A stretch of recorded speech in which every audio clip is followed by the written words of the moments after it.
The deep डाईव्हच्या या सखोल चर्चेत स्वागत आहे. आजचा आपला स्रोत थोडा वेगळा आहे. हो, खरं तर खूपच वेगळं आहे. हो ना. म्हणजे सहसा आपण मोठी पुस्तके, शेकडो पानांचे रिसर्च पेपर्स किंवा भल्या मोठ्या आर्टिकलचं विश्लेषण करतो, ज्यातून आपल्याला भरपूर डेटा मिळतो. पण आज आपल्याकडे फक्त एकच वाक्य आहे. होय, फक्त एक वाक्य. द पॉवर ऑफ स्टिलनेस या पुस्तकातील हा एक छोटासा विचार आहे. प्रतिक्रिया न देण्याची शक्ती. ऐकायला खूप साधं वाटतंय हे. अगदी. कधीकधी मला आश्चर्य वाटतं की एखाद्या महाकाव्यात जेवढा अर्थ नसतो तेवढ्या एका छोट्याशा वाक्यात कसं दडलेलं असू शकतो. आणि तेच आज आपण शोधणार आहोत. बरोबर. आज आपण या 4 शब्दांचा अक्षरशः कीस पाडणार आहोत. रोजच्या जगण्यात जिथे प्रत्येक गोष्टीवर रिॲक्ट होणं हे अत्यंत नॉर्मल मानलं जातं, तिथे शांत राहण्यात नेमकी कोणती ताकद आहे हे आपण पाहणार आहोत. जेव्हा आपण माहितीच्या महापुरात पोहत असतो ना, तेव्हा असं एखादं छोटं वाक्य एका अँकर सारखं काम करतं. ठीक आहे, आपण हे थोडे उलगडून पाहूया. आपण या द पॉवर ऑफ स्टिलनेस या शीर्षकावर आधी लक्ष केंद्रित करूया. स्थिरता म्हणजे काय?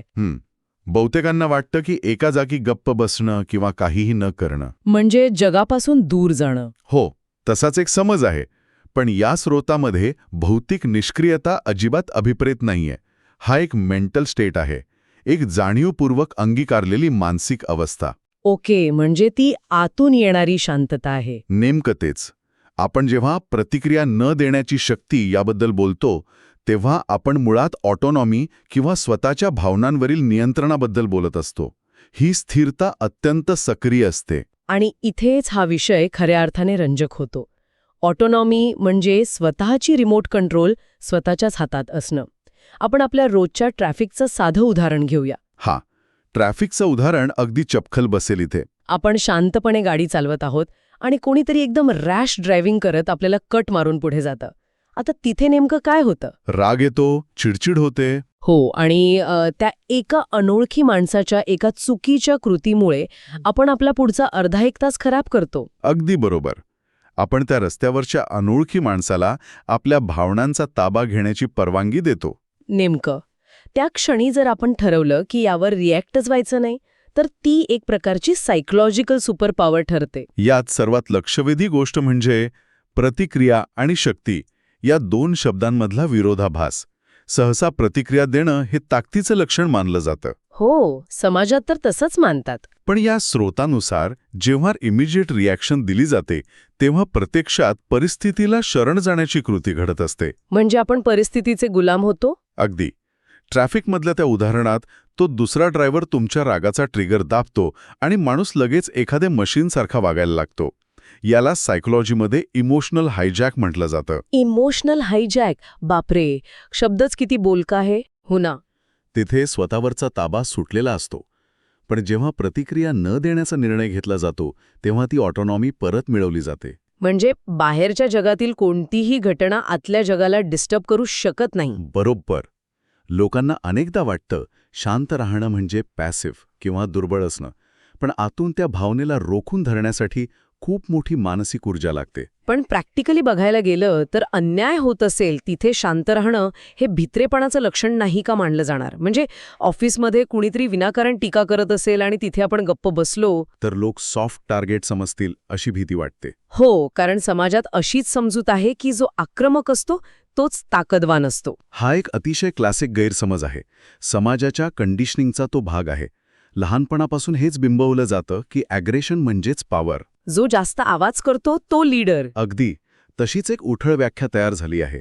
पण या पुस्तकाच्या सिद्धांतानुसार भित्रेपणातून आलेली शांतता आणि ताकदीतून आलेली शांतता यात खूप मोठा फरक आहे. तो फरक कसा ओळखायचा? भित्रेपणामुळे माणूस रिॲक्ट होत नाही कारण त्याला परिणामांची भीती असते.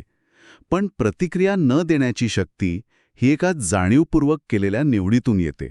म्हणजे आपण ठरवून शांत राहतो. हो. जेव्हा ऑफिसमध्ये एखादा कलीग मुद्दाम डिवचण्याचा प्रयत्न करतो, तेव्हा त्याचा हेतूच समोरच्याला अस्थिर करणं हा असतो. जर तिथे लगेच चिडून उत्तर दिलं तर तो जिंकला. नेमकं, कारण त्याने त्याला हवं तसं वागायला भाग पाडलं.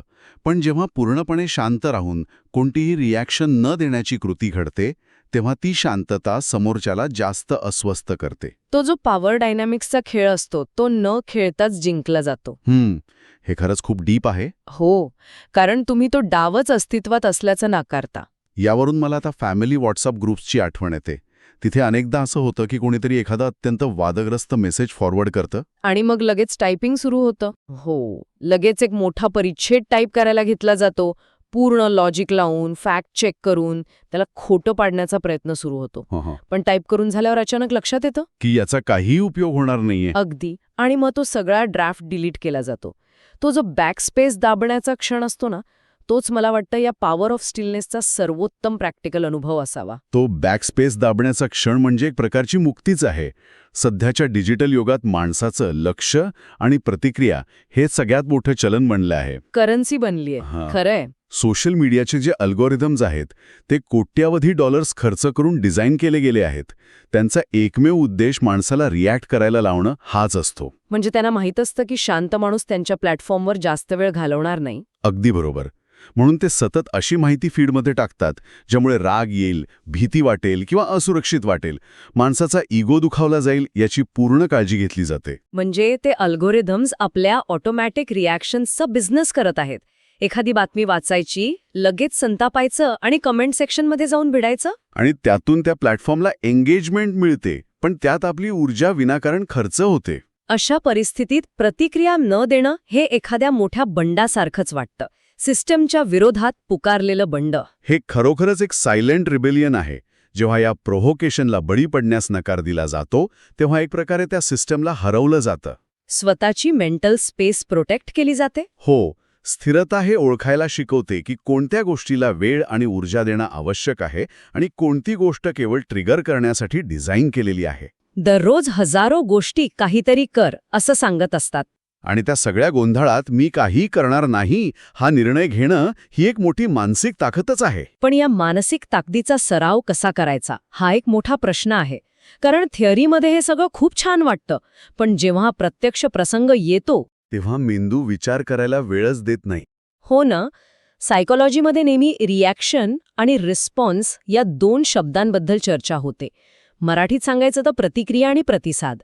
वरवर पाहता दोन्ही शब्दांचा अर्थ एकच वाटतो. पण या पुस्तकाच्या संदर्भात त्यांच्यात खूप मोठा फरक आहे आणि तो फरक समजून घेणं अत्यंत गरजेचं आहे. कसा स्पष्ट कराल हा फरक? रिॲक्शन किंवा प्रतिक्रिया ही नेहमी जुन्या अनुभवांवर आधारित असते. ती इन्स्टिंक्टिव्ह असते. मेंदूचा सर्वात जुना भाग ज्याला अमिगडाला म्हणतात तो धोक्याची घंटा वाजवतो. आणि शरीर लगेच फाईट ऑर फ्लाईट मोडमध्ये जातं. बरोबर. मानवी उत्क्रांतीच्या सुरुवातीच्या काळात हे गरजेचं होतं. जंगलात धोका समोर आला तर विचार करत बसण्यात अर्थ नव्हता.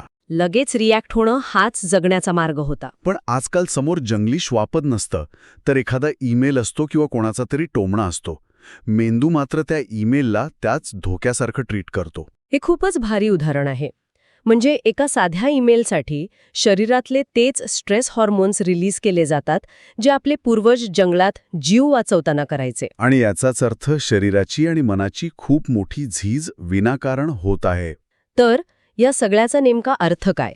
प्रतिसाद किंवा रिस्पॉन्स या प्रक्रियेत नेमकं काय वेगळं घडतं? जर आपण हे एका व्यापक दृष्टिकोनातून पाहिले तर जेव्हा सुरुवातीला रिॲक्ट न होण्याची ताकद वापरली जाते तेव्हा त्या ट्रिगरमध्ये आणि ॲक्शनमध्ये एक स्पेस निर्माण होते. एक पोकळी निर्माण होते. मानसोपचारशास्त्रात असं मानलं जातं की ट्रिगर आणि रिस्पॉन्स यांच्यामध्ये जी स्पेस असते त्या स्पेसमध्येच माणसाचं खरं स्वातंत्र्य दडवलेलं असतं. म्हणजे तो पॉज घेणं महत्वाचं आहे. अगदी.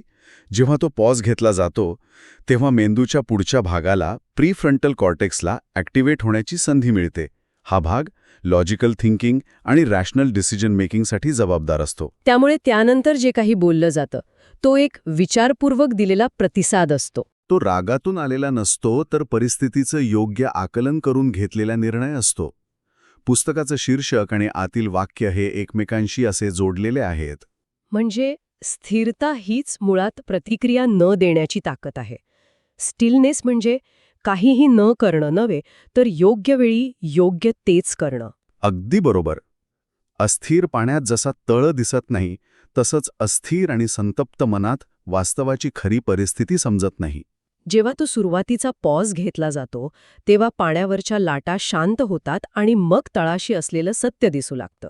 आणि मग जो काही निर्णय घेतला जातो तो अधिक अचूक आणि प्रभावी ठरतो. याचा फायदा फक्त वैयक्तिक आयुष्यातच होतो असं नाही, प्रोफेशनमध्ये किंवा लीडरशिपमध्येही ही क्वालिटी खूप महत्वाची ठरते. कसं काय? समजा एखाद्या कामाच्या ठिकाणी खूप मोठं क्रायसिस आला आहे. जो व्यक्ती लगेच पॅनिक होतो आणि रिॲक्ट करायला लागतो तो परिस्थिती आणखी बिघडवतो. हो, गोंधळ आणखी वाढतो. पण जो व्यक्ती शांत राहतो, परिस्थितीचं निरीक्षण करतो आणि मग योग्य त्या सूचना देतो, त्याच्यावर लोक जास्त विश्वास ठेवतात. ती शांतता आजूबाजूच्या वातावरणातही एक प्रकारचा आत्मविश्वास निर्माण करते. म्हणजे प्रतिक्रिया न देण्याची शक्ती ही केवळ स्वतःलाच वाचवत नाही, तर आजूबाजूच्या गोंधळालाही स्थिर करते. नक्कीच. आपण मगाशी ऑफिस पॉलिटिक्सबद्दल बोललो. अनेकदा नाती दुरावण्यामागे हेच कारण असतं. मतभेद झाले की एकाने काहीतरी बोलायचं, दुसऱ्याने त्यावर दुप्पट वेगाने रिॲक्ट व्हायचं. आणि मग संवादाचं रूपांतर मोठ्या भांडणात व्हायचं. जर त्या साखळीतील एकाने जरी ठरवलं की आता रिॲक्ट व्हायचं नाही, तर ते भांडण तिथेच थांबू शकतं. ही एक प्रकारची आग विझवणारी यंत्रणाच आहे. जर इगो किंवा अहंकाराच्या दृष्टिकोनातून पाहिलं तर आपण रिॲक्ट का होतो? कारण आपल्या इगोला मी बरोबर आहे हे सिद्ध करायचं असतं. अगदी मुळावर बोट ठेवलत तुम्ही. इगो सतत संघर्षावर जगत असतो. त्याला स्वतःचं अस्तित्व टिकवण्यासाठी समोरून येणाऱ्या प्रतिक्रियेची गरज असते. जेव्हा समोरच्या व्यक्तीच्या रागावर काहीही प्रतिक्रिया दिली जात नाही, तेव्हा त्या इगोला खतपाणी मिळणं बंद होतं.